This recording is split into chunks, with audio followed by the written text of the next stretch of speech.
오늘 본문은 예수님의 세례와 시험에 관한 내용입니다. 먼저 3장 13절부터 17절에는 예수님께서 세례 받으시는 장면이 나옵니다. 예수님은 요단강으로 가 세례 요한에게 세례를 받으시려고 하는데 이때 요한은 놀라서 말립니다. 요한은 내 뒤에 오시는 분이 성령과 불로 세례를 주리라고 선포했습니다.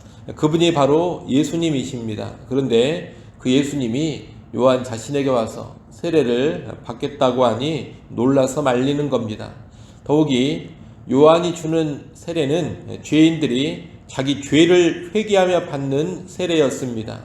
그런데 성령과 불로 세례를 주러 오신 예수님께서 죄인들처럼 세례를 받는다고 하니 도저히 줄 수가 없는 겁니다. 하지만 예수님은 이제 허락하라고 명하십니다. 그러면서 우리가 이와 같이 하여 하나님의 모든 의를 이루는 것이 합당하다 하십니다.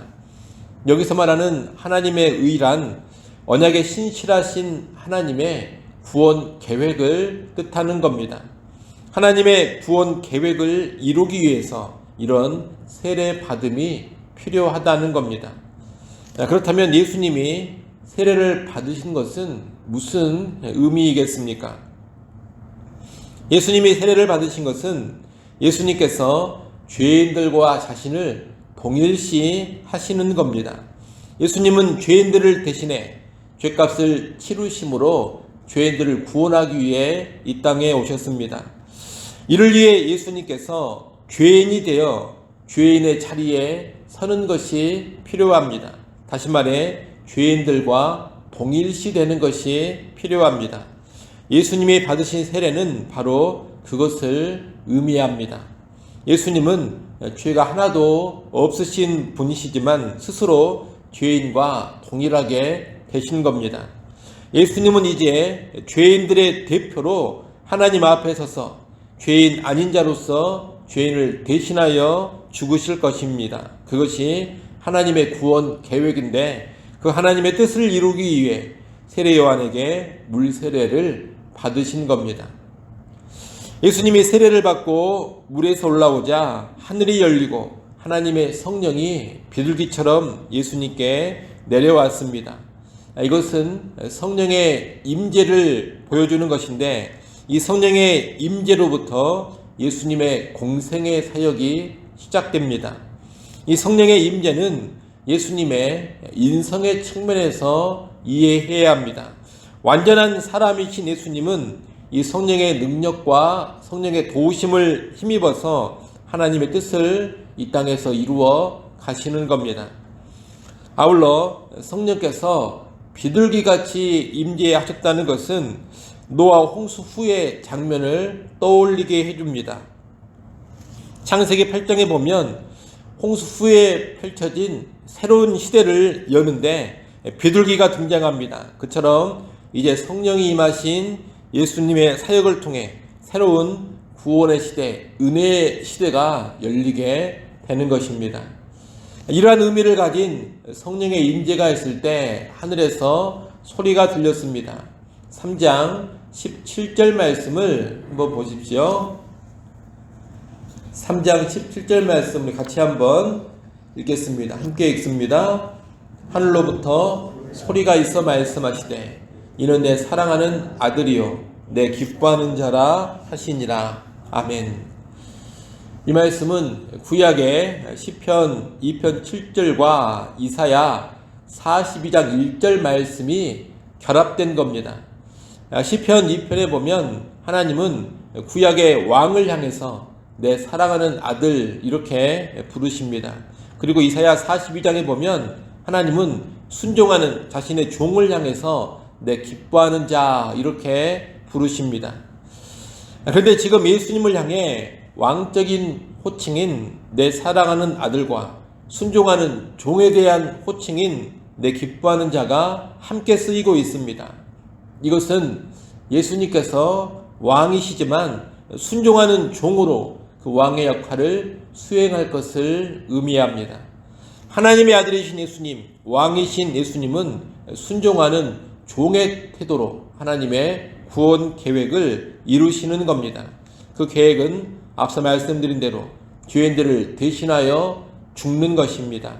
그 희생적인 순종의 죽음이 구원의 길이요 진정한 왕이 가야 할 길입니다. 그 길을 지나 영광스러운 왕으로 예수님은 우뚝 서게 될 것입니다. 여러분, 예수님은 하나님의 아들이요 왕이시지만 죄인의 자리로 낮아지시고 죄인들과 동일시되어 죽기까지 순종하십니다. 이 일을 성령의 능력과 성령의 도우심으로 감당해 가는데 이를 통해 하나님이 의도하신 죄로부터의 구원을 이루십니다. 예수님은 왕이심에도 겸손하게 종이 되어 낮아지고 죽어짐으로 하나님의 구원을 이루시는 겁니다. 우리는 예수님이 행하시는 이 구원의 여정을 잘 이해해야 하겠습니다. 지금도 하나님은 예수님의 성취하신 구원을 온 땅에 선포하며 죄인을 구원하는 일에 예수님처럼 낮아지고 죽어지는 사람을 사용하십니다. 하나님은 신자의 낮아지는 삶, 죽어지는 삶을 사용하신다는 겁니다. 세상에서 성공하고 높아지고 자기 힘을 자랑하는 사람이 아니라 겸손한 사람을 사용하십니다.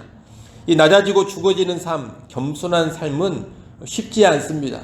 오직 성령께서 도우시고 역사해야지만 가능한 삶입니다. 그러니 성령을 의지하면서 낮아지고 죽어지는 삶으로 나아가는 여러분이 되시기를 바랍니다. 성령의 도우심을 힘입어 하나님의 뜻에 죽어지기까지 순종하는 그런 겸손의 삶을 살아가십시오. 그럴 때 여러분은 하나님이 사용하시는 거룩한 도구, 귀한 도구가 될 것입니다. 예수님의 세례에 이어지는 4장 1절부터 11절까지 말씀은 예수님께서 시험 받으시는 내용입니다.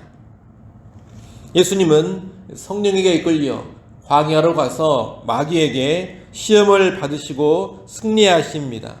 이때 예수님은 40일간의 금식을 하셨는데 이 광야 40일의 금식은 구약 이스라엘 백성의 40년간의 광야 생활을 떠올리게 해줍니다. 40일 동안 금식하신 예수님은 몹시 배가 고프셨을 텐데 이때 마귀는 돌을 떡으로 만들어서 먹으라고 시험합니다. 하나님의 아들의 능력을 사용해서 자기의 배고픈 필요를 우선적으로 채우라는 것입니다. 이 예수님은 기록된 말씀을 근거로 사람이 떡으로만 살 것이 아니요 하나님의 입에서 나오는 모든 말씀으로 살 것이라 하셨습니다. 구약의 신명기 8장 3절 말씀을 인용하시며 대응하신 겁니다. 구약시대 광야에서 하나님의 말씀을 신뢰하지 못했던 사람들은 자기들의 먹는 문제에 모든 것을 걸었습니다. 어떻게든 먹는 문제만을 우선적으로 해결하려고 했습니다.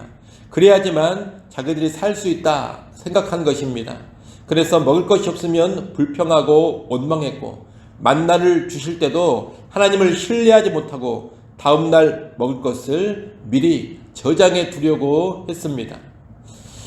그러나 먹는 문제를 먼저 해결해야지만 살 수 있다는 것은 마귀의 거짓말입니다.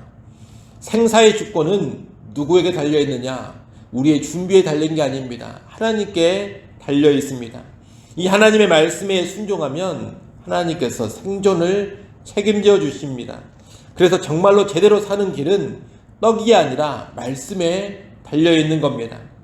이렇게 예수님은 말씀으로 살 것을 천명하시며 떡을 먼저 추구하라는 마귀의 시험을 이기셨습니다.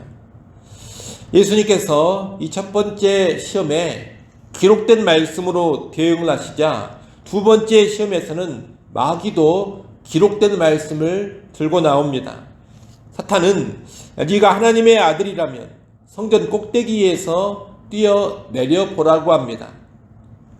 기록된 말씀에 하나님이 천사들을 보내 발이 돌에 부딪히지 않도록 받들어 준다고 했으니 네가 한번 떨어져 보라는 겁니다.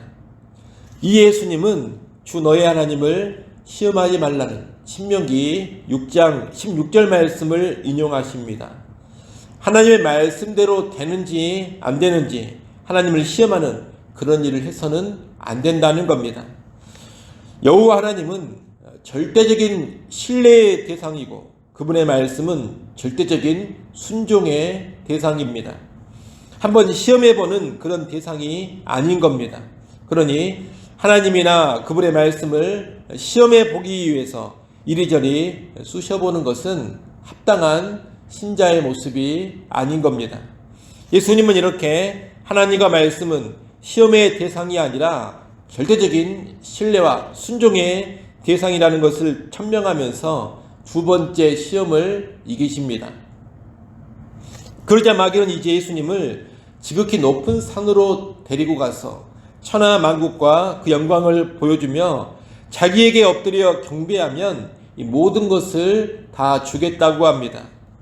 이 예수님은 사탄아 물러가라 하시며 마귀를 내쫓으십니다. 그러면서 주 너희 하나님께 경배하고 다만 그를 섬기라는 신명기 6장 13절 말씀을 인용하십니다. 이 사탄의 세 번째 시험은 한마디로 십자가 없이 손쉽게 영광을 얻으라는 겁니다. 그러나 예수님은 그런 썩어질 세상 나라의 영광을 얻고 누리려고 이 땅에 오신 게 아닙니다. 하나님을 영화롭게 하고 하나님을 경배하는 하나님 나라를 이루고자 오셨습니다. 그리고 그 하나님 나라에서의 영광, 참되고 영원한 영광을 위해서 예수님은 기꺼이 고난과 죽음을 택하십니다.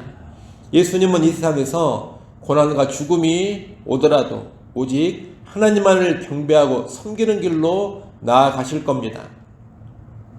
이렇게 예수님은 진정한 영광을 얻고 누리기 위해서는 하나님만을 경배하고 섬겨야 함을 천명하시며 마귀의 세 번째 시험을 이기신 겁니다. 이 시험의 승리는 첫사람 아담과 대조되는 둘째 아담 예수님의 모습을 보여줍니다. 첫 번째 인류의 대표 첫사람 아담은 실패했습니다. 그러나 구원받을 인류의 대표인 둘째 아담 예수님은 승리하신 겁니다. 또한 이 시험의 승리는 구약 하나님의 백성인 이스라엘의 실패와 대조되는 하나님의 아들이신 예수님의 승리도 보여줍니다. 이 승리는 예수님께서 과거의 죄와 실패를 능히 해결하는 구원자이심을 잘 보여줍니다. 승리하신 예수님은 우리의 죄와 우리의 실패를 능히 해결해 주시고 우리를 온전히 구원해 주시는 그런 분인 것입니다. 아울러 이 시험의 승리는 예수님이 어떤 메시아이며 어떻게 구원을 이루실지도 잘 보여줍니다. 여러분, 예수님은 육신의 떡이나 가져다 주는 그런 메시아가 아닙니다. 높은 데서 떨어져도 죽지 않는 종교적인 기적이나 보여주는 그런 메시아도 아닙니다.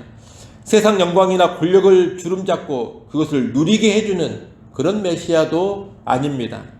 예수님은 어떤 메시아냐? 십자가의 죽음을 통해 죄로부터 우리를 구원해주는 메시아이십니다. 이제 예수님은 하나님 말씀에 온전히 순종하고 하나님을 전적으로 신뢰하고 경배하고 섬기면서 십자가의 길로 가실 겁니다.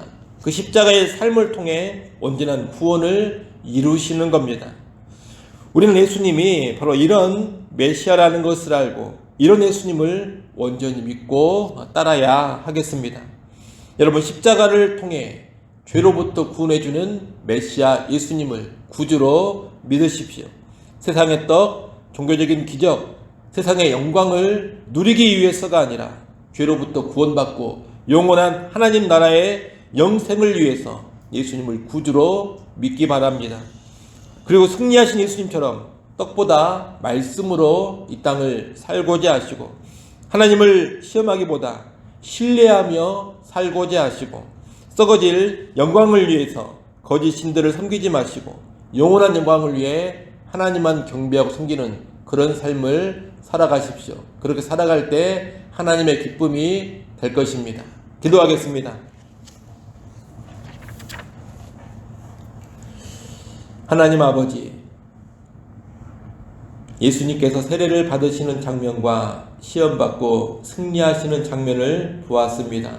예수님이 어떠한 메시아인지를 잘 알게 하시고 이 예수님이 어떻게 우리의 구원을 이루어 가시는지도 잘 알게 하여 주옵소서. 성경적인 바른 관점을 가지고 예수님을 바라보게 하시고 성경이 가르치는 그 진정한 예수님을 잘 알고 믿고 따르는 주의 백성들이 되게 하여 주옵소서. 또 이 땅을 살아갈 때 예수님처럼 겸손히 낮아지는 삶을 살게 하시고 승리하신 예수님의 그 본을 온전히 뒤따르며 살아가게 하여 주옵소서.